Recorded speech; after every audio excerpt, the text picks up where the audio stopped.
2. January, 1965. Dearest Suzie, well, I will get to come home this year. Isn't that great? We should be back in Vinh Long Monday. I'm just about ready to go back and get to work. At least we have gotten an awful lot of rest up here. How were your holidays? I hope that everybody had a good Christmas and New Year. We did absolutely nothing New Year's Day. I did make a 1-hour flight to deliver some ammo to an outpost south of here. This afternoon we have a mission, but it will only last about an hour. How is the weather at home? Are you all having much trouble with colds? I have had a bad cold since we came up here. Maybe I'll be able to get rid of it when I get back to Vinh Long. We haven't been paid yet, and I guess it will be Monday now before we get paid. I did not open your fruitcake yet. I'm going to save it till I get back to Vinh Long so I can sit down in my own room and have coffee and enjoy it. And after I finished it, I gave it to an orphan's home near here so some little kids can enjoy it too. Notice the new address form for over here.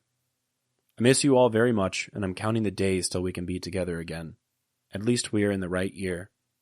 All my love, Bill. Once again, Poppy mentions the orphans at the nearby convent here, an indication that they were often on his mind. I'd have to imagine particularly because he was thinking about his kids at home and he understood the type of situations many of the kids were in due to the decades of fighting in Vietnam. His mention of the fruitcake reminded me of the time Meemaw sent him a pecan pie in the mail. I don't believe he mentions it over his letters, so I'll see if I can recall the story well. Apparently, at some point, possibly over the phone, Poppy mentioned to Meemaw how he missed pecan pies and good desserts. In an attempt to bring him a small tin of happiness, she made him a pecan pie and tried sending it to him in the mail. As she's explained, she didn't quite realize that it would spoil on its journey. Perhaps she didn't realize how long a pecan pie could keep. Maybe she thought the trip wasn't that long. Who knows? Apparently, by the time it got to him, it was very moldy and spoiled. He allegedly got pretty angry with her for her not realizing what would happen and made sure she knew it when he spoke to her next. This, in my opinion, is an example of her naivety and is evidence of her age. It's important to remember that when she and Poppy married, she was young, at least by today's standards. She didn't have much support from her parents, and for the most part, got away from home as quickly as possible. There was still a lot she had to learn. At least she was trying to do something nice, though. If you knew Meemaw, this story wouldn't surprise you. You'd just laugh alongside her at Poppy's expense. Finally, to provide a quick update, I feel like I should let you all know that I've learned to play Pinochle. It is hard to pick up, and learning from a computer or YouTube video is pretty difficult. That being said, I've been playing nonstop. I downloaded a mobile version of it on my phone, and I play against some pretty serious bot competition. I also forced my friends to learn it on New Year's, and we got 4 hands into it before everyone decided they had better things to do. I feel like that, in itself, is an accomplishment. I hope you can spend the time to try and pick it up as well. I think it'll be worth it. Maybe if we ever meet, we can play together. The photo I chose for today depicts a child running through a field chasing cows. Behind them is a helicopter with 2 people standing next to it. Behind that are some buildings. Perhaps the kid is one of the children Poppy met at the orphanage and gave the puzzle to. This is probably one of my favorite photos of Poppy's. There's an ironic juxtaposition between the innocent play of a child in an agrarian setting with a helicopter parked in the middle of it. The helicopter being the newest and most versatile weapon of war for the day. It represents technology, globalism, violence. The child and the cows represent farming and play, innocence. I'd like to think Poppy recognized this irony. Perhaps he just thought the kid playing with the cows was a happy sight and wanted to remember it. Who knows?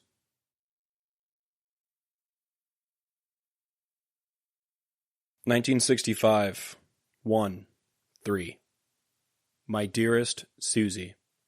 Well, I am back home again, and already in the groove. We got back last night at 6 o'clock, and I was up at 5 this morning flying. I got 6.5 hours today. But at least the time flies when I work hard. I think that you will hear from me more now, too. It is a lot easier to sit down in my own room and write at my desk. Up in Da Nang, we practically lived out of a suitcase. When we got in last night, Charlie's jacket was laying on my bed. The nuns really outdid themselves on that job. They used the one that you sent for a model and fired him up with W3 bars and wings and even a cigarette pocket on the sleeves, just like ours. These pictures I'm sending you were made last night with a Polaroid camera. Notice the one picture of him on the bar?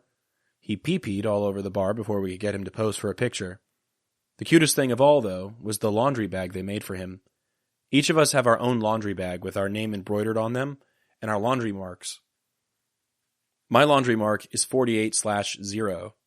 Charlie's laundry bag is real small, and his mark is 48/00. Isn't that cute? I'm real happy that Mickey is stopping by to see you. I hope he enjoys his stay. Your check is real small this time, I'm afraid, since I had to pay back some rations, but maybe this will help some.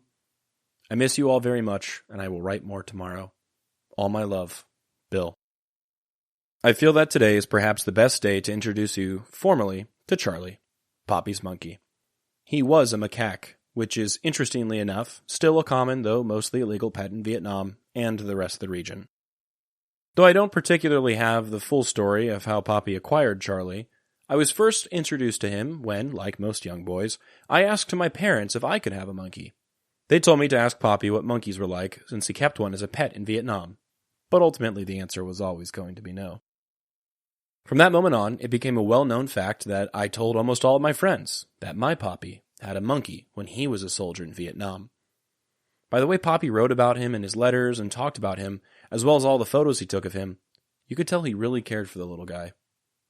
The jacket that Poppy refers to is an almost one-for-one recreation of one of his dress shirts.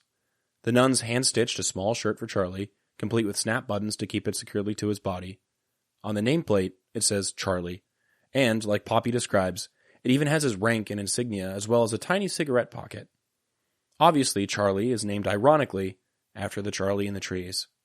At least he had a sense of humor about these things.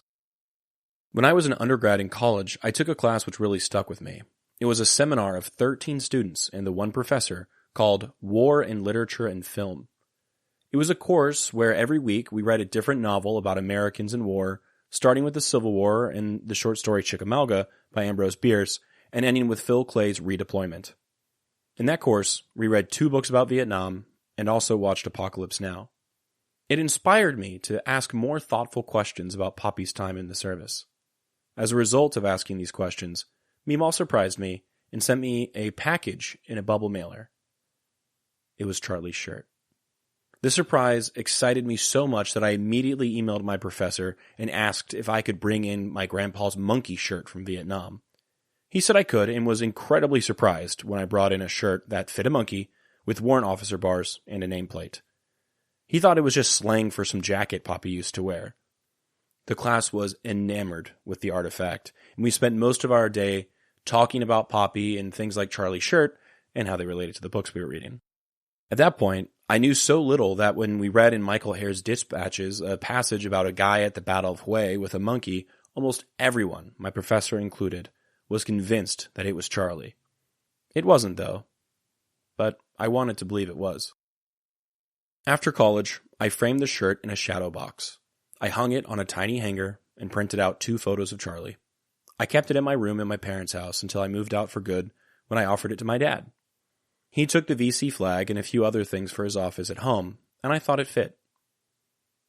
What happened to Charlie after Poppy left Vietnam? Well, somewhat similar to the little orphan girl, I know Poppy worked tirelessly to bring Charlie back to Florida, but failed completely. The story they told us as kids to freak us out is that he was probably eaten by the Vietnamese people. This is probably just a remnant of a story that soldiers would tell their loved ones to mess with them. I'm sure my dad or Meemaw will call me after they hear this and correct me, but I believe he was actually given away to another guy in the company. You'll know if I was right if I correct this record later. You'll see as these letters go on that he was mischievous and often got himself, and by extension Poppy, in some trouble. One last fact. He was also parachute trained. Maybe we'll talk more about that later. Maybe there's even a picture of it. Also, perhaps this should be the subject of a different podcast entirely, but my other grandfather, my mom's dad, who served in Vietnam before Poppy as a mechanic in the Air Force, also had a pet monkey. I guess it was a common thing to do, but I thought that would be funny to mention. The photo I chose for today is the one Poppy describes in his letter. It features Charlie, in his shirt, sitting on the bar of the officers' club.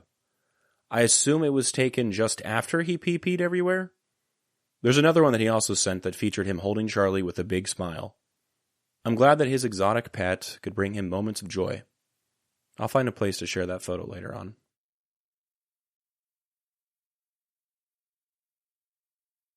9. January, 1965.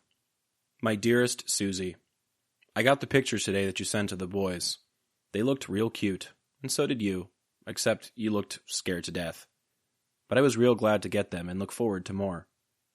Well, I haven't had a break since we got back, but I don't really care.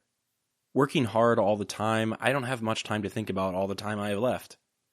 Today, we had a big troop lift. We put enough troops into an area to capture a whole VC regiment. Guess how much damage they did? They killed 1, captured 2 suspects, and picked up 1 weapon. Not really worth all the effort. I have been asked over and over since I got back to join the armed platoon. If you remember the program we saw on TV, you know what they do over here. Al Guthrie is in an armed company in Saigon, and he really enjoys it. I gave it some serious thought, but I'm not going. It would be real interesting, but I think I'd take enough chances over here as it is. Sunday. I'm sorry I didn't finish this letter last night, but news is so scarce and hate to send 1 page. This morning, all we did was train right here picking up sling loads. This afternoon, I have to go out and shoot auto rotations for a while. We had mail call at noon today, and I got 2 letters. One from your mother, and one from B and Al. The one from your mother was so nice that I'm going to send it to you to read. It is the longest letter I have ever seen from her, and the letter I got from B was 4 pages long and was very interesting. I still haven't opened your fruitcake. I'll start to, then tell myself that once it is open, then I have nothing to look forward to. Don't worry about that fish necklace. It was only aluminum. They have some over here made of silver. I'll get you one of them before I come home. Let me know if you think you can get along without any money from me next month. If you can get along, I'll keep that check. I am supposed to go to Bangkok next month, and I want to make sure I have enough money to shop around with. Tell the boys that I love them, and I miss them very much. My feelings and loneliness for you has only changed one way. I miss you more than ever, and love you more. I guarantee you that things are going to be a lot different when I get home than they were when I left. There are a lot of things that we should have done together that we haven't. I mean to be a lot better father. That is what I'm trying to say. All my love. Bill. Poppy starts writing this letter on a Saturday and finishes it the next day. In the beginning of things, we see further evidence of his opinion on the war and the futility of it all. They did a huge troop lift, moved all those people, and for what? To kill 1, capture 2, and pick up some weapons. It's hard to imagine that he isn't sitting there wondering if it's all busy work, as if they needed to find something to do to keep the troops occupied to justify their time over there. Not to spoil things, but take note of the offer he receives to be in an armed company. Now he's just moving supplies and troops, as well as conducting medevac or search and rescue missions every so often. He's getting shot at, but not intentionally. Not like he would if he joined the armed company. His mention of auto rotations is interesting because, quite frankly, he hated them. We'll definitely hear more about them later. An auto rotation is a critical emergency maneuver performed in helicopters when the engine fails or power is lost. It allows the rotor blades to continue spinning and generating lift using airflow as the helicopter descends. This is possible because the blades are designed to freewheel, meaning they can spin independently of the engine. Pilots use autorotation to control the descent, converting potential energy, the altitude, into kinetic energy, which is the rotor speed. By carefully managing this energy, the pilot can execute a controlled landing, often with minimal or no damage to the aircraft. Autorotations are a fundamental skill for helicopter pilots and are practiced regularly to prepare for emergencies. It's a good thing he's practicing these. His mention of the fish necklace excites me because I still have that necklace. It's pretty interesting because it possesses a tail which articulates like a swimming fish. I don't think it's worth anything, but it's a really unique piece of jewelry, and just another thing to use to materially connect with his letters. Finally, I must say that the final paragraph is heartbreaking. To know how things turned out, to see this promise made to be a better husband and father, to know how much worse things get from here for him in his time in Vietnam, It would break anyone's heart to read this. Let's just say his sentiments at the end of this letter may be true, but he doesn't do a great job acting them out later in life. The photo I chose for today was at first a mystery. It shows two young Vietnamese men. Their hands are behind their backs. There is a shadow of an M16 on the left. Without any other photos, it'd be hard to say what is going on without any certainty. But I can tell you that they are prisoners of war. There are other photos of them being patted down and questioned. What happened to them after this photo was taken? Were they executed? Sent to a camp? How old are they? They look quite young. Are these the guys they got into all that trouble over to capture?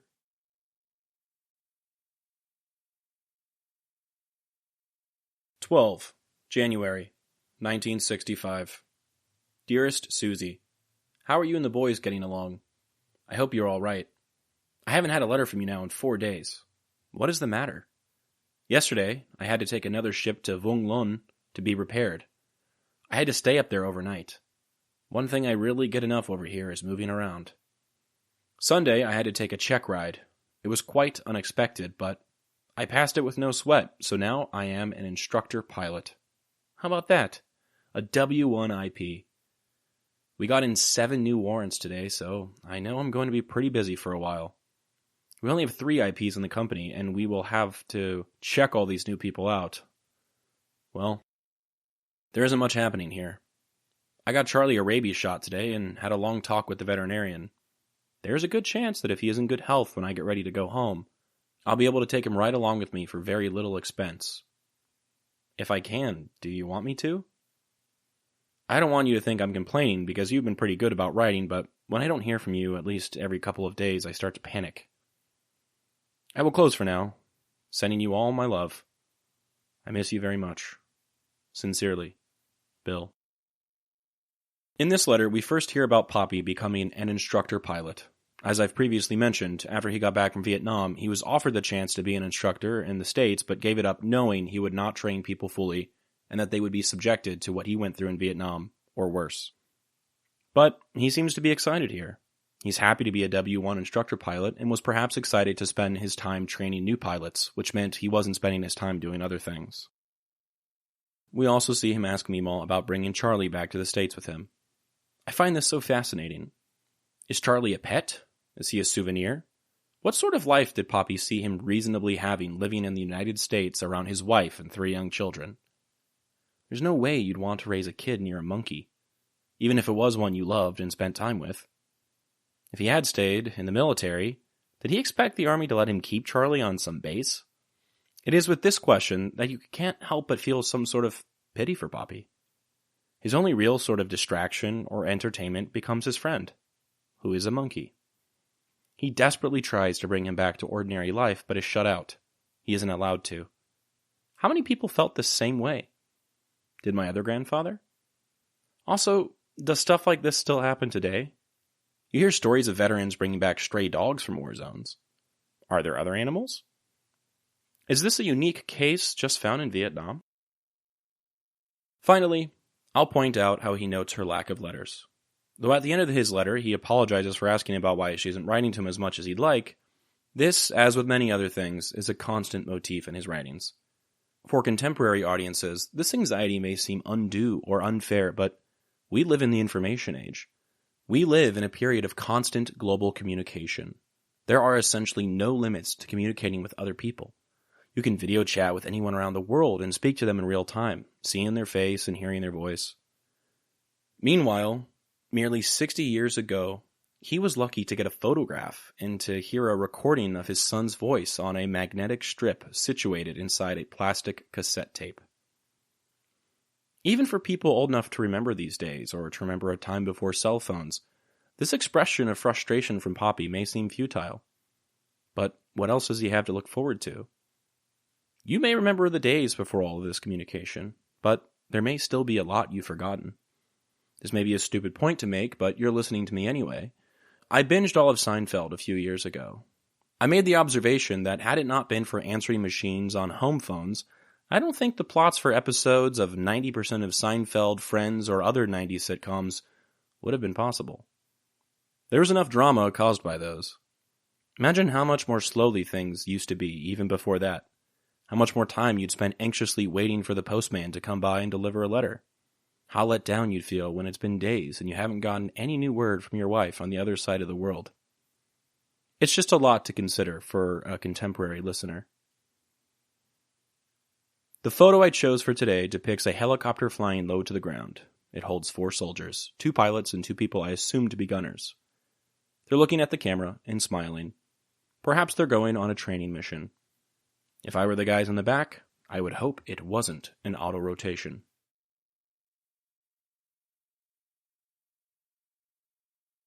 14 January 1965. Dearest Suzie, still no mail. But I don't blame you for that. We haven't had any mail come in for 3 days. However, I'm told that we will get a big shipment in tomorrow.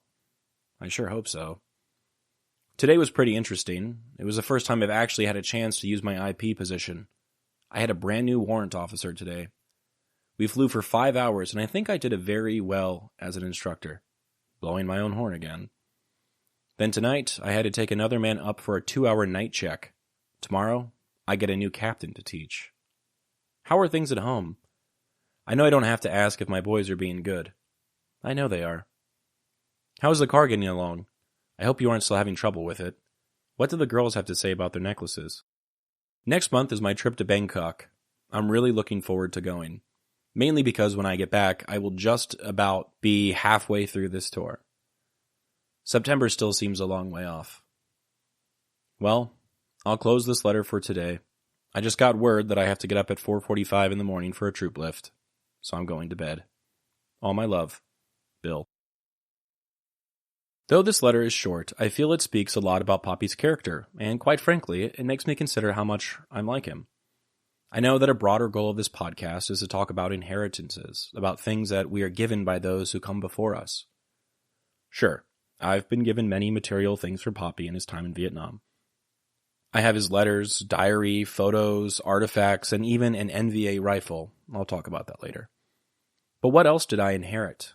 I've talked about his alcoholism and my family's struggles with addiction, but here we see a pretty human side to Poppy.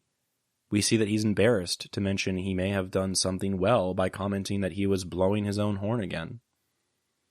Is this humility I also feel? Do we Lowies have an inability to take pride in ourselves when we do something well? Would Poppy argue that being a good instructor is just part of his job and he should be good at it anyway?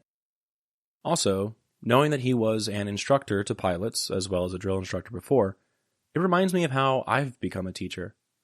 In graduate school, to help pay for my education, I acted as a teaching assistant and associate for years, teaching numerous classes. I found myself oftentimes reluctantly admitting how much I loved to teach. It was frustrating and hard.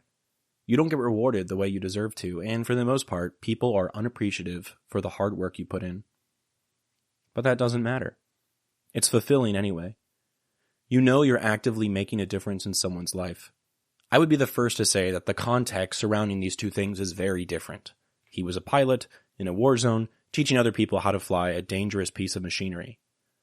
I was a wannabe doctor at a university teaching overprivileged young adults how to talk about human sexuality and culture. At the end of the day, however, we were both sharing what we knew. We were trying to make a difference.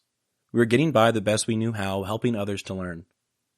I've never really thought about Poppy in this light until now, but perhaps he would have made a great teacher had he not experienced Vietnam. Of course, I say all this, and I'll hear from my dad and his brothers about how mean Poppy was regarding their education. For example, I won't name names, but one of them is dyslexic, and when the school system offered to send him to a special needs school for his dyslexia in the 70s, I've been told that Poppy beat him viciously for being dumb. I don't think I could get away with that in a classroom today. Not that I've ever really wanted to. The photo I chose for today depicts a soldier in his fatigues standing in front of what looks to be barracks. There are wooden buildings with metal roofs. Their walls are wood and mesh. That's likely there for ventilation while simultaneously keeping the bugs out. If you look close enough, you can see bunks lining the walls. This is a look at the soldiers every day. This is where they slept. This is where they lived. It's a personal look at something we don't often see. It may not be as exciting as a monkey or a helicopter, but it's probably more real.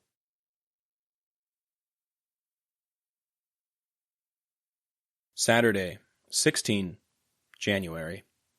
Dearest Suzie, I finally got 2 letters from you today, and I was glad to get them. I'm glad Mickey came to see you, and I hope he enjoyed himself. How come you spend so much money on the kids? Is he divorced? I can't remember. I've been thinking about your trip to Hawaii. I don't want to discourage it. If you want to come, I will be glad, but if you do come out there and we spend a week, I don't see how we can possibly go to see your folks this year.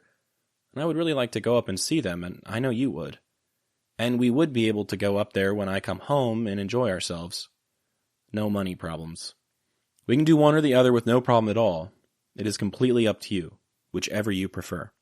We are still flying our tails off. I will be flying all day tomorrow, but the time is flying too, so I don't mind working every day. Charlie is the same. In fact, everything is the same over here. Nothing exciting happening these days, and that is just the way I like it. I guess the boys really enjoyed their Uncle Mickey, huh? Does Brian still ask for his daddy? Did you get to see me on TV? When are you going to send me a tape? I look for one every day. I miss you all very much and love you very much. Sincerely, Bill. Today, I'd like to talk about photography, specifically film photography. This was how Poppy took all of his photos, by using a 35mm film camera. Taking a photo with a 35mm film camera is a beautiful blend of art, mechanics, and science, and it's important to understand the physical photo-taking process so we can better comprehend what Poppy accomplished as a photographer. If we were to track how real life becomes a picture, we'd start at the lens, which is the eye of the camera. It gathers light from your chosen scene. This light passes through layers of precisely arranged glass elements which direct photons to converge on film at the back of the camera. The amount of light which enters your camera is controlled by adjusting the aperture, which is a diaphragm within the lens that opens and closes to create a circular hole. A wide aperture lets in more light, which is perfect for dim conditions or achieving a blur. A narrow aperture reduces the light but increases the depth of field, keeping the entire scene sharp and detailed. The volume of light alone isn't enough to capture a moment. The duration of its exposure to the film must also be controlled. This is done by the shutter. The shutter is like a curtain that rests in front of the film, blocking light until the shutter button is pressed. When a photo is taken, the shutter briefly opens to allow light in to hit the film, then quickly closes again. The length of time it stays open is called the shutter speed. Faster speeds, such as 1/1000th of a second, are ideal for freezing fast motion. Think of a bird mid-flight, its wings suspended in the air. Maybe a helicopter. Slower speeds, like 1/30th of a second, allow more light to reach the film, making them useful in low light settings or when you want to capture motion as a blur for artistic effect. Slower speeds require a steady hand or a tripod to avoid unwanted shake. As light enters the camera, it finally reaches the film, which is a thin strip of plastic coated with a light-sensitive emulsion. This emulsion contains microscopic silver halide crystals. These crystals react chemically when exposed to light, recording the intensity and pattern of the light that hits them. Bright areas of the scene cause more of the crystals to change, while dimmer areas affect fewer crystals. At this stage, the image is invisible, existing only as a latent image, a kind of hidden map of light and shadow. The sensitivity of the film to light is called ISO.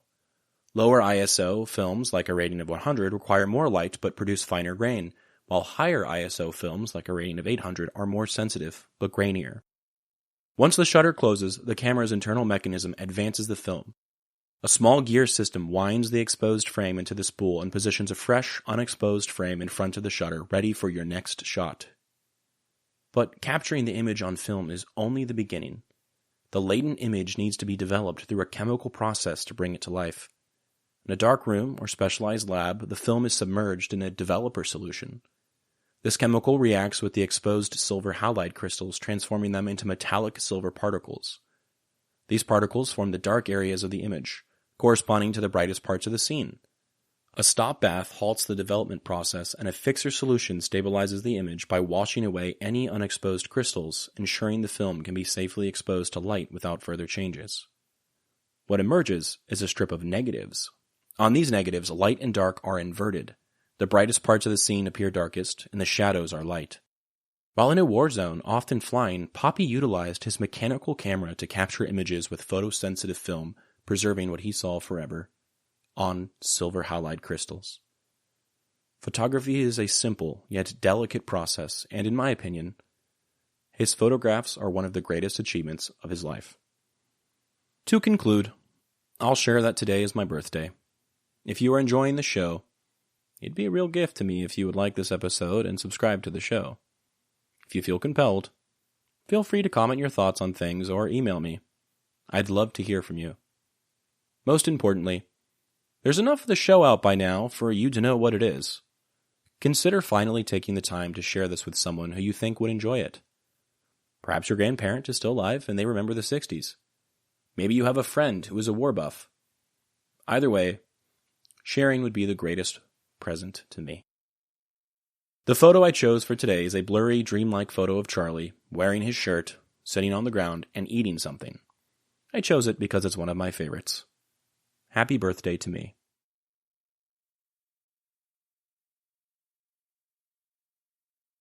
January 1965.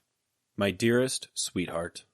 When I came in this afternoon, I looked in my mailbox and didn't have a letter from you. I was so mad at you. I waited 3 days for the mail to come in, then nothing from you. But then tonight, Lit checked the mail and brought me 2 letters from you that the mail clerk forgot to put in my box. So I apologize to you. I should have learned better by now. You have been so good about writing for the past 4 months that I should know the foul-up was not you. Anyway, I was glad to get the pictures. I would have liked to get one of you. Don't worry about sending me anything of you. Write regularly and tell me you love me. That is all I need to keep going. I finally opened the fruitcake night before last, and it was delicious, but it was very rich. I couldn't eat very much of it at the time, but I guarantee you that it will not go to waste. Brett is real cute in that picture. I would sure like to have a picture of him with his hair cut. Brian, of course, gets cuter every day, I'm sure. And Billy is just like his dad. Just plain Billy. But he is a good boy. Louis Litt says hello, and the kids look outstandingly outstanding. Now to get back to my letter. I have not seen anything of the airplane you mentioned sending. However, I think it was real nice of you to send it, and it is probably somewhere in the mail between here and Da Nang. I'm glad you like the jewelry. Did you send the bracelet to Audrey? I have 2 pictures of Charlie like the ones I'm sending you that I'm going to send her. I wish you hadn't told everybody that I was going to be on TV. You all are going to be disappointed if they cut that part out, and you will be sorry you said anything. I don't know what to tell you about the license plates for the car. You will probably have to buy Florida tags, and I don't know when.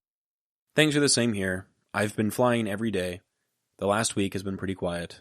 We had a troop lift Saturday, but it didn't amount to much. I think they finally wound up killing 2 VC. In fact, it is so quiet it scares me. I'm afraid that something big is about to happen, because the VC aren't this quiet without a reason. Well, I will close for now. Don't even think or worry about sending me anything. Just write and keep on taking care of yourself and the boys for me. That is all I care about. I love you all very much. Sincerely, Bill. This episode resolves our Bob Hope saga from around Christmas. Though he never actually told Meemaw not to tell anyone about the special, in fact he encouraged that she watch it, he uses part of this letter to chastise her for telling people about the episode. He doesn't confirm whether he was ever on this, and he told Meemaw it was supposed to air on January 15th. After reading this letter, I got pretty curious. Did he ever actually get featured on the program? To answer this question, I first decided to look up Bob Hope Christmas Special 1965 on YouTube. I found an ad or 2 and some clips, but not actually the full special. I needed to see the full special. Next, I opened up my search results to the rest of Google. Perhaps they'd have it there. I found a few articles looking back fondly upon the old Bob Hope specials, which he did for multiple years during the Vietnam War, but nothing about 1964 in Vinh Long or Da Nang. Finally, I looked the last place I had any hope. eBay. I hoped I could find someone selling something with the specials. Thankfully for me, the specials were collected and reproduced in the early 2000s in a boxed set of DVDs. They were pretty cheap, which I was thankful for, and I ordered them without bartering.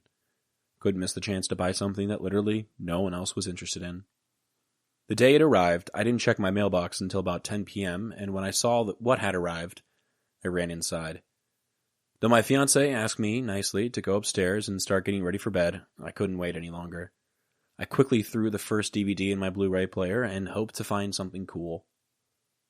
Sorry to disappoint you, but he was not featured after Jerry Colonna was on in Da Nang, Vin Long, or anywhere else. He was not in the special after all. Though I did not see what I was hoping to see, my grandfather nestled among a crowd of GIs taking in the entertainment. I must say, this is all one of the most exciting parts of this project. I consider myself to be growing his archive, to be expanding the search. It's like the investigation that follows a crime in a mystery novel. Evidence is there. I just have to find it. So, although he wasn't featured, I hope you also enjoyed this small story of discovery, or rather lack thereof. But it isn't the destination, it's the journey. The photo I chose for today depicts the same USO show I showed before. This time, we see two women playing guitar and singing into a microphone. Behind them is a man playing the drums, and another the bass. Though this isn't Bob Hope or his act, it's at least a good point of view photo of what the troops may have seen. At least at some point.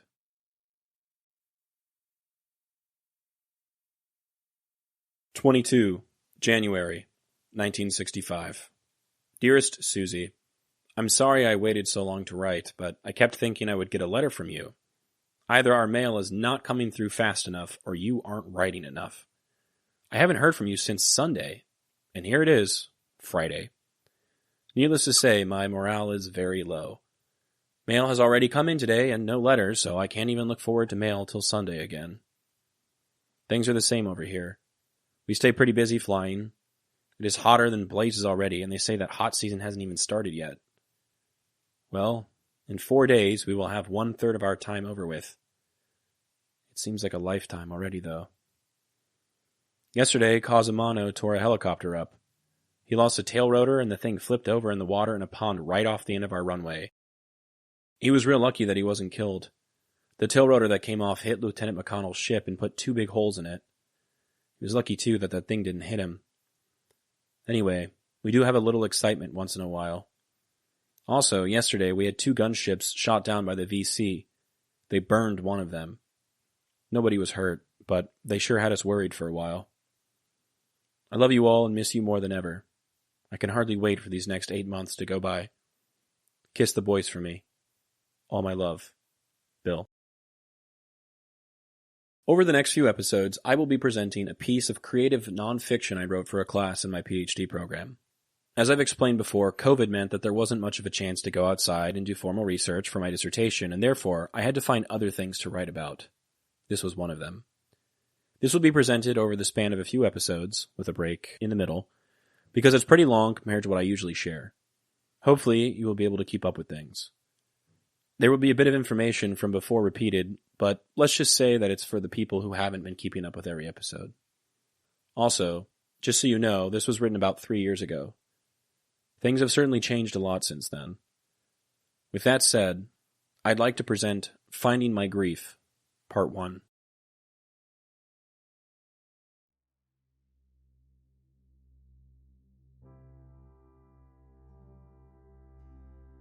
It was a late morning, but I was still exhausted. Sleeping on the tiny, lumpy couch did not provide me with any sort of rest. Going to bed at 4 a.m. the night before certainly didn't help either.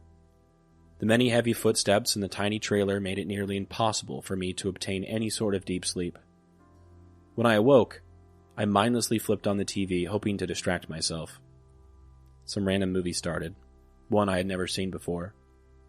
The opening credits focused on a truck driving down a lonesome road. Johnny Paycheck was blaring from the lead's speakers, and he sang, "Well, I say, friend, don't take her, she's all I've got. Please don't take her love away from me." The sink turned on in the kitchen behind me. I quickly turned around to find Meemaw standing there. She was sluggish, and obviously hadn't gotten any sleep either. Her eyes were bloodshot, but she didn't look like she had cried in a few hours, which I figured was a good thing. I noticed she was watching the movie as well. She listened to the music too. Oh no, I said to myself, turn off the TV, dude. I frantically started pulling up the covers around me, looking for the remote to stop the song from coming from the speakers, but it was too late. Meemaw gave me a fake smile. "Morning, Al," she said, sipping on her coffee. "Hope you slept all right." She turned to walk back to her room and began singing to herself, seemingly clinging to every word, almost like she had heard the old song for the first time. I'm begging you, friend. Don't take him. He's all I've got. He's everything in life I'll ever need. Great, I said to myself. What did I just do? Merely a day before I was in school, completely oblivious to what was to come. A text came in randomly from my mom saying, "Call me, this is serious," or something like that. At first, I thought it was about Penelope. My family got her when I was 4, and we knew that she was slowing down. Sluggishness was typically a good sign that a Labrador was nearing its end. I called during my first free moment of the day. It wasn't Penelope. It was Poppy. I was somehow relieved that the bad news wasn't about the dog. My grandfather had finally passed, which was no surprise. We all knew it was coming for some time. Cycling in and out of the hospital, his respiratory problems had been getting worse than ever due to his COPD and asthma. The multiple packs of cigarettes a day probably didn't help much either. Mom broke the news through sobs and uncontrolled breaths. I did not cry. I was simply angry. What else could I be? Years of begging that he care for himself had only resulted in his apathy to life, even though his doctor told him he could live up to 5 years longer if he quit smoking. Poppy told us of their conversation through thick, sour smoke that seemingly always hung around the air in his orbit. The 5 extra years didn't matter to him.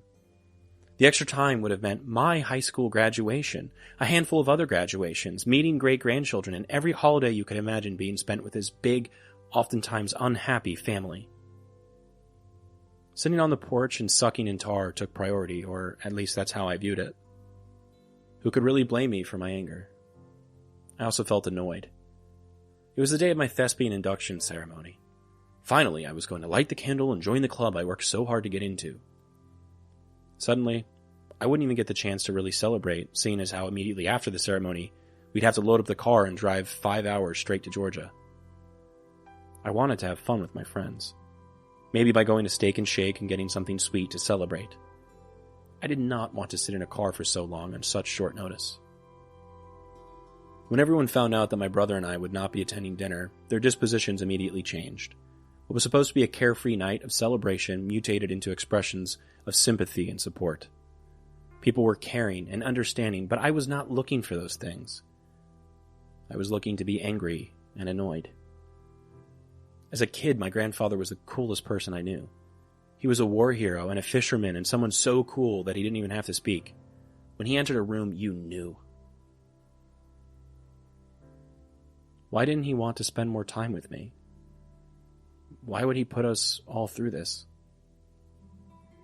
Why would he leave Meemaw so alone? She deserved only happiness.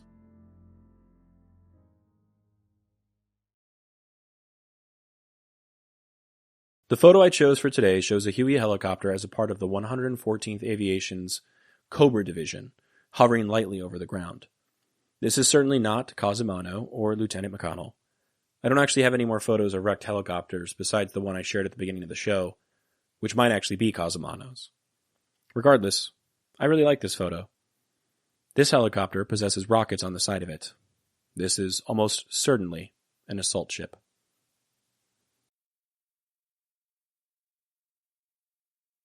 "245 days. 23. January, 65. Dearest Suzie, I received 2 letters from you today, and needless to say, I was real pleased. I was especially happy to hear that you took Billy roller skating. I hope you will take him out like that as often as you can. I remember that I used to like to skate, but of course I never went enough to be any good. Tell Billy that I enjoyed his letter. It was very sweet. I'm going to keep that one in my souvenir box. I was sorry to hear that the boys had colds. I hope that they are better by now. I was tickled to death to hear that you had met someone there in the same boat that you are in. I don't know this guy, but I know a lot of people in town in Sok Trang. I'll sure make it a point to meet him next time I go down there. We do go to town there quite often for troop lifts. That is where Hampton is stationed, by the way. Bert Badgett and I play pinochle just about every night. I taught Louis Litt how to play, so we usually play as partners, and Bert has his own partner. Everything is the same with him as far as I know. I don't know of anyone else that is going with me to Bangkok. I won't know for sure if I'm going till I get orders. Our orders are for R&R, have to come from Saigon, so we never know till the last minute. Charlie is the same. If nothing happens between now and the time I get ready to come home, I'll try to bring him. Well, I started out thinking I had all kinds of things to write, but I've just about wrote out. Tomorrow I'm scheduled to give about 4 check rides, but it's Sunday and these people don't like to work on Sunday. They're all captains, so I imagine they will find some way to fink out of it. We had a troop lift this afternoon. It was a real nice one. Not a shot fired. That's the kind of thing I like. Things are pretty quiet around here right now. That worries me. There should be a lot of fighting going on this time of year. I'm afraid that the VC are up to something. Oh well. Enough of this rambling talk. I miss you all very much. Tell Billy to write me again, and I hope Brett is not hurting too bad with his new teeth. Or is it new tooth? All my love. Bill. If you haven't listened to last episode, you'll likely be a bit lost for the rest of today's. Long story short, I've split up a piece of writing of mine, and I'm presenting it across a few episodes. I recommend going back and listening to the earlier part. Anyway, here's Finding My Grief, Part 2.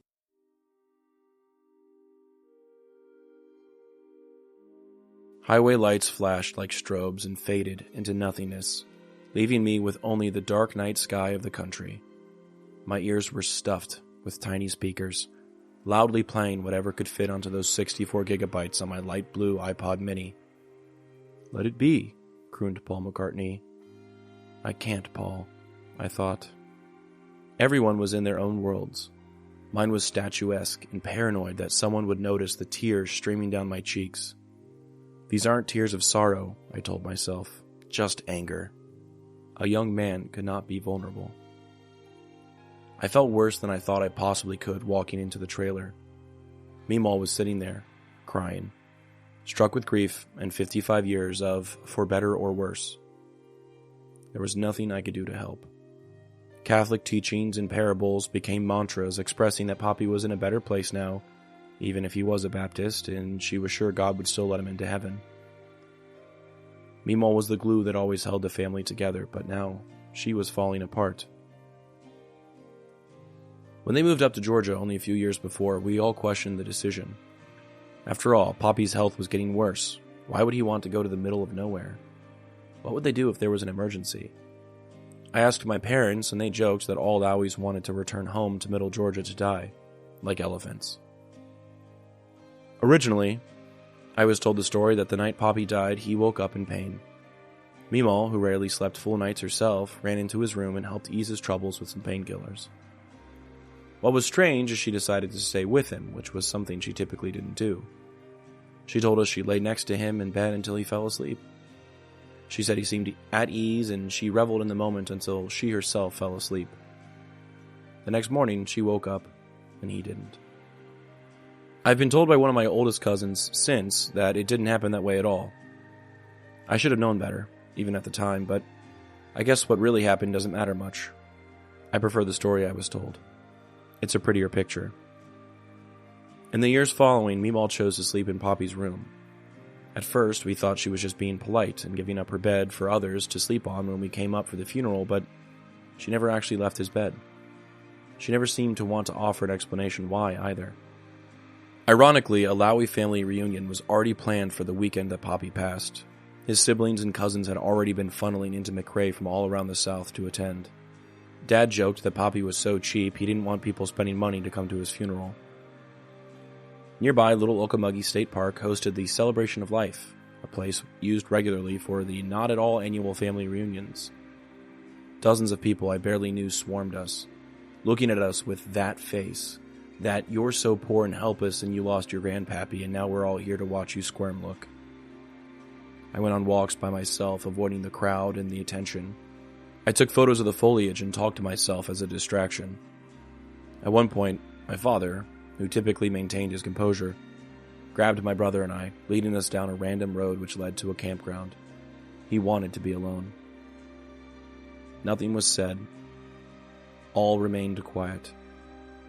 Like the breaking of a dam, he broke into tears. He hugged us. He never hugged us. This is the only time I remember him crying during my entire childhood. I didn't even see him cry when Penelope was put down. I vividly remember the hug, which is likely the last time he probably hugged me. He cried and told us how much he loved us. I cried too. So did my brother. The photo I chose for today is an aerial shot of a few buildings on fire. Smoke is pluming in the air. This is certainly not from a troop lift, but it still feels related to today's letter anyway.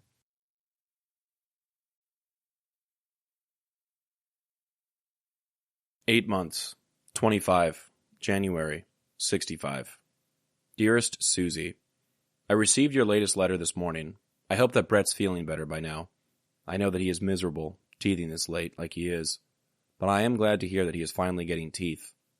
I will send John's girls a doll each payday. There are 2 of them, right? I also want to send your mother a little souvenir from here payday. I got another letter from her yesterday. She was just as cheerful as she could be and didn't complain about anything. She told me that she enjoyed my letters. I believe she is very lonely. I can just imagine how she would run around showing off if I sent her something from here, so payday I plan to. I don't think I will go to Bangkok. I've been thinking it over, and the only real advantage that I can see in going would be to rest and sightsee. The way I feel right now, I don't need a rest, and I certainly could care less about going sightseeing by myself. And when I get ready for a rest, I'll just take 3 days in Vung Tan and be done with it. As for shopping, our PX is expanding, and within the next 2 months they expect to have a lot of jewelry and things from both Bangkok and Hong Kong. So I promise you a star sapphire ring before I come home, or when I come home. And 2, it costs about $12 a day just to live in Bangkok, and that is money I could spend better on other things. I don't know yet if I will send you a check this month. You told me that you could get by on $400, so I may just go ahead and buy a slide projector this month. However, if you think you need more money because of car tags, let me know, and I will send my check to you. I don't know where my money goes. I can't think of any that I really waste, but I started this month with $200, and I'm already broke. Of course, my food bill in Da Nang was a little high, and I ate on credit up there since I spent quite a bit on Christmas, so I had to pay that. Then, when we got back here, we still had to pay club dues, houseboy, laundry, and the rest. Then I spent about $8 on film. I do take a lot of pictures, so it goes pretty fast. Already this month, I owe a club bill of $20, but I guess this isn't too bad since we eat all our meals there, and we do get an extra $65 a month for food. I paid as long as I could this month. Normally, I guess my food bill at the club will run $50. That is what it was this month anyway. Anyway, it costs. Well, I guess I've rambled on enough for today. Oh, what the heck. Since this is already such a long book, let me tell you about our club menu. Right after we got over here, they started paying us a cost of living allowance. But one of the requirements for drawing it was that we not eat in the mess hall. So now the mess hall is off limits to us. The club is very poor for eating. Most of the time for breakfast, they have eggs. But yesterday, they ran out of eggs. So this morning for breakfast, the only thing they had was a fried potato cake made from last night's leftover potatoes, those little fat, greasy sausages, and toast, with no butter or jelly. You can imagine how that went over. Our lunch menu is a little better. You can have a choice of soup, most sandwiches, hamburger steaks, and shrimp. Prices are about the same as a post-snack bar back home. For supper, they run a special for 65 cents. That is all you can order. For the last week, the special has been roast beef because that was the only meat they had. I have roast beef running out of my ears. Sometimes they have steak on hand. When they do, you can have a steak supper for $2. About once a month, the club officer will remember to order ice cream. By the time we get it, everyone is so starved the whole order goes in one day. So, there is a little example of life over here. I hope you can read this mess. My ink ran out, my lined paper ran out, and I am about run out of things to write. I love you all very much and think of you constantly. Where is that tape you were going to send? All my love, Bill. Today's letter from Poppy feels like a snapshot of his daily life and a window into his mind. Specifically, his detailed descriptions of shopping, managing finances, and food tell us so much about the personal level of his experiences in Vietnam. Beyond the numbers and his careful explanation of his budgeting, one part of this letter really stood out to me. His vivid and at times humorous descriptions of the food at his club.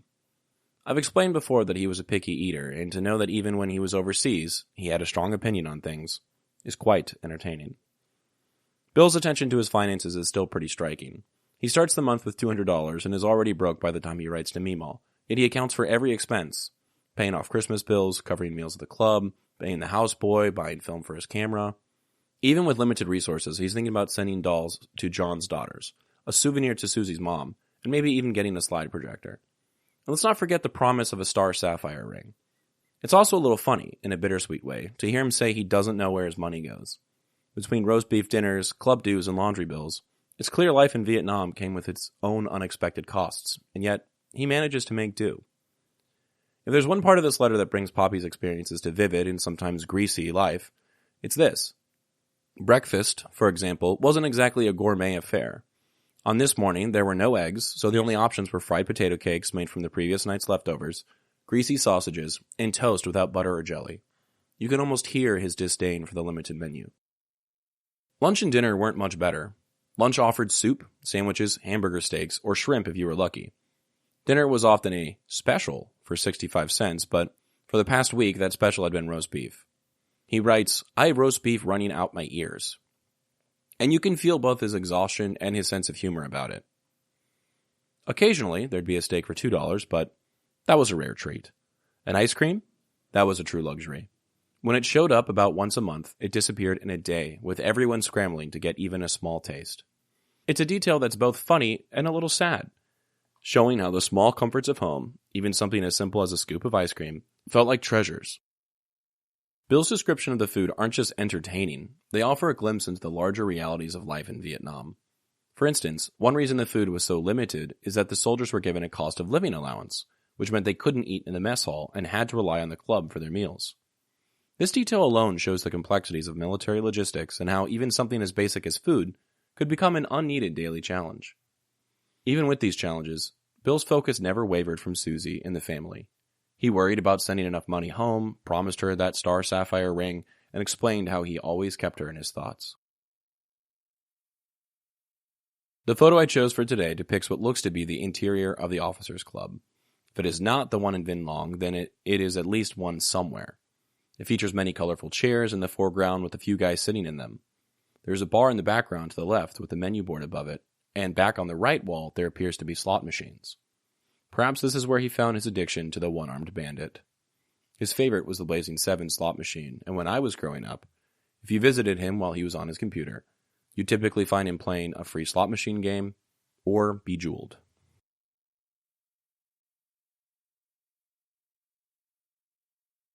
Friday, 29 January, 65.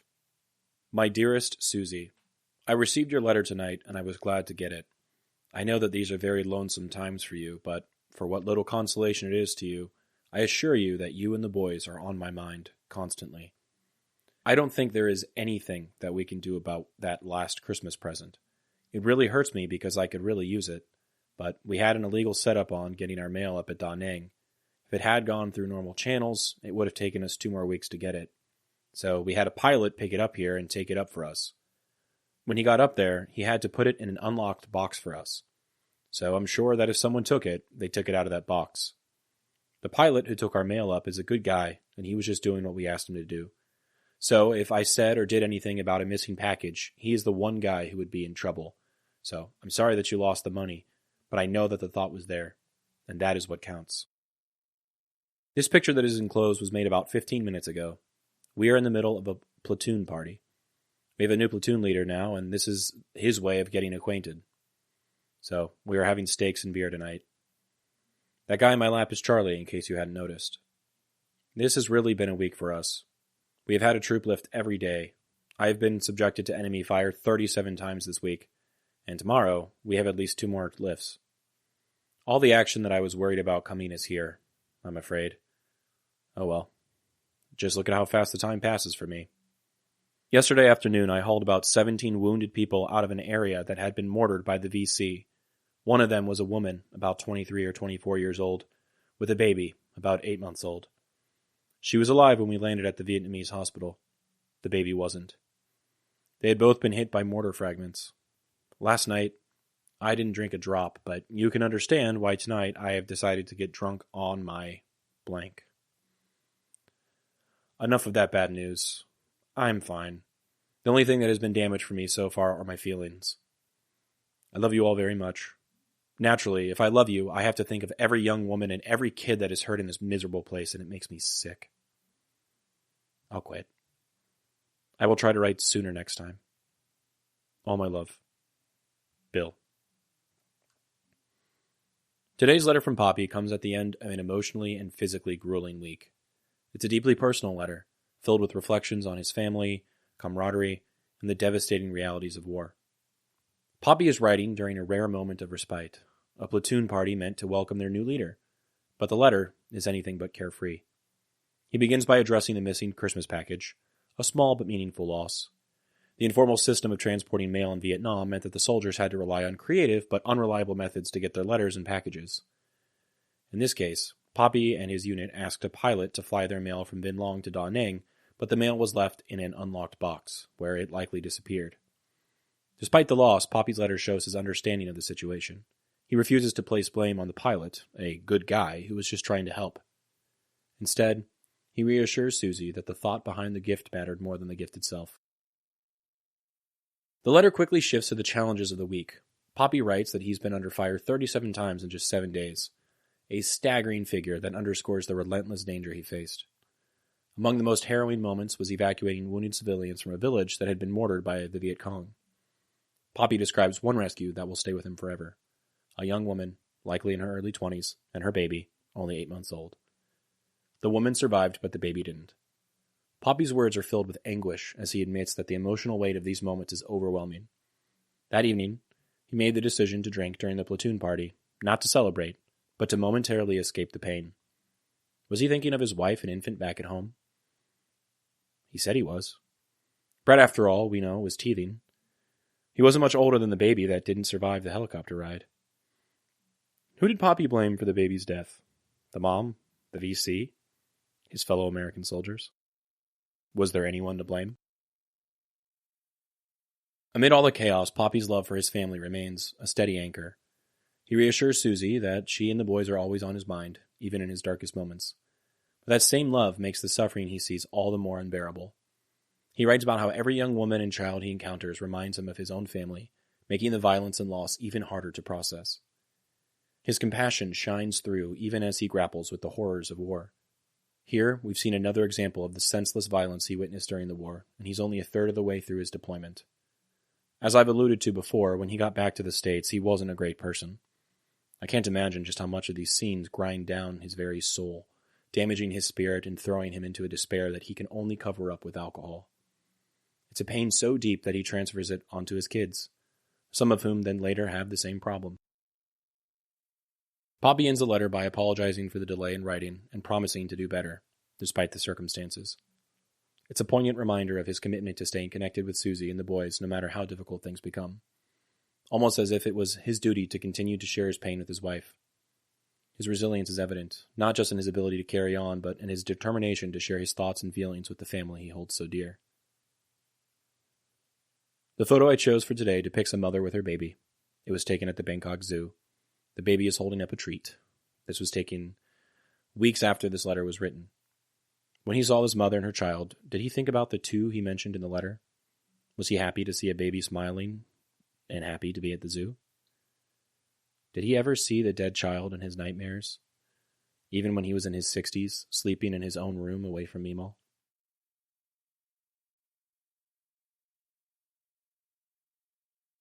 Sunday, 31 January. Dearest Suzie, I received another letter from you today. Mail must be getting to us more regularly now. I'm getting along fine, working hard every day. I got paid yesterday, and I went right to the PX and got the last slide projector that they had. It was only $27, and it is a real good one. I like it, and I'm sure you will. Louis Litt is going to Bangkok on the 4th. He took my turn when I decided not to go. Anyway, I'm going to give him enough money to buy a nice sapphire for you. He's not going to have it mounted, though. I figure it is best to send you the stone and let you get it mounted in the States. It shouldn't cost much. Well, February is promotion month. Had you thought of that? We should make CWO on the 13th. Yes, send me Al's hat size. I can get him one of those hats without any trouble. I'll even get all the little crests to go on it, too. That ought to give him something to crow about. Say hello to my boys for me. I miss you all very much. I have just about given up hope of getting a tape from you. I love you all very much. Sincerely, Bill. If you haven't listened to episodes 36 or 37 yet, you'll likely be a bit lost for the rest of today's episode. Long story short, I've split up a piece of writing of mine, and I'm presenting it across a few episodes. I recommend going back and listening to the earlier parts. Anyway, here's Finding My Grief, Part 3. Dad started a business to free up his schedule and help raise us. When Dad was growing up, Poppy was always off fishing, only coming home to bring gifts and beatings. Dad coached baseball teams and drove us to school. Poppy bought expensive things for the boys, even when Meemaw had to work 2 jobs. Dad would drink a beer or 2 on New Year's. Poppy would spend more time drunk than with his family. What did this all mean to Dad? What did it have to do with what was happening now? We stood there, saying things we never usually say to each other, and haven't even acknowledged since. Maybe Dad didn't say everything he always wanted to say, and maybe he actually said all the things he wished his dad had said to him but now never could. Eventually, the 3 of us returned to the pavilion, hosting the reunion with red, dried eyes and steady breaths. Not much more happened the day of Poppy's funeral. I was young. I moved on.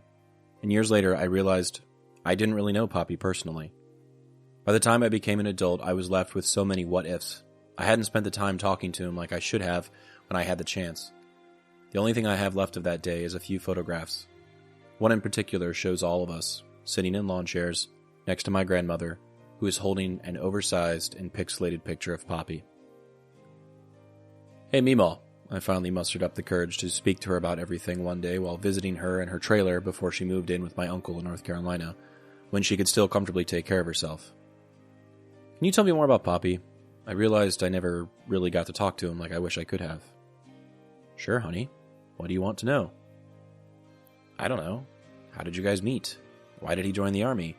What was his favorite book? She sat there, somewhat unresponsive, pretty unwilling to answer. I met him in New Jersey, you know that.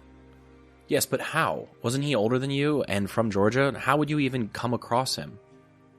Then she told me the story. One day, long ago, Sue went to New Brunswick with her friend Betty to shop. They were from a small town southwest of the big city comprised mainly of Polish and Hungarian Jews, many of whom had since become Catholic to blend in with their new surroundings and seem more American.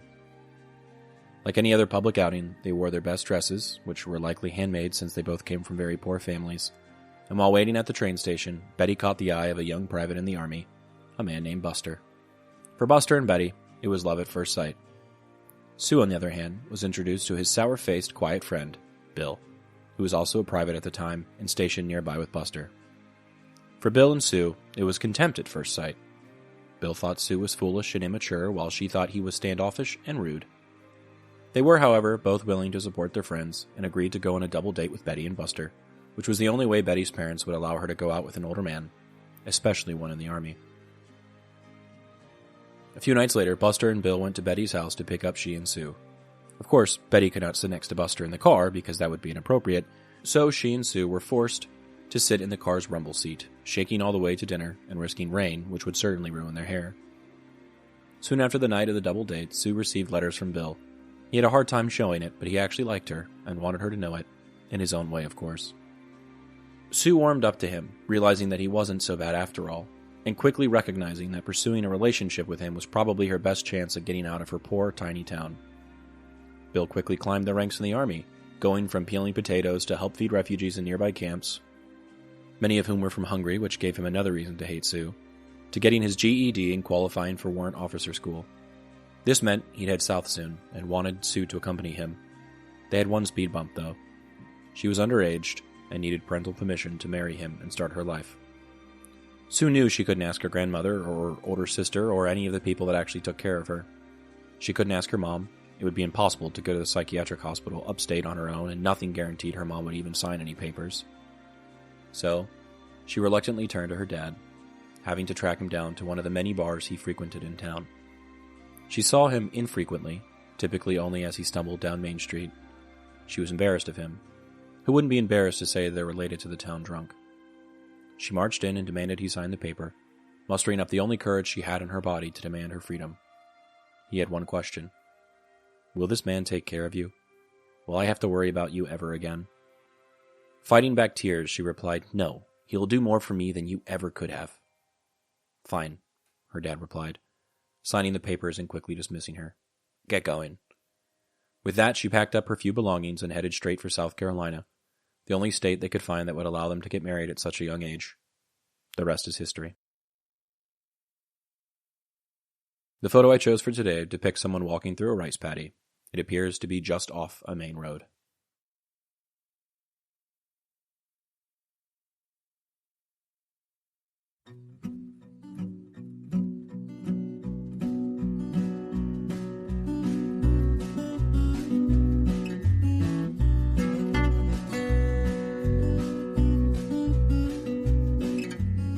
I'm Alex Lowie, and I hope you have enjoyed listening to this episode of Dearest Suzie, and receiving messages from the past that my poppy wrote exactly 60 years ago. I sincerely appreciate your time and interest. Please consider following the podcast on your preferred platform, and if you're enjoying it, I kindly ask that you take the time to rate the show and leave a review. Also, please follow the project on YouTube, X, and Instagram. All likes, comments, shares, and reviews will help grow the reach of this story. The links for these things should be in the description of this episode. Please feel free to email me at dearestsuziepodcast@gmail.com if you have anything you'd like to say. I'd love to chat or to hear about your stories as well. Thank you for listening, and God bless.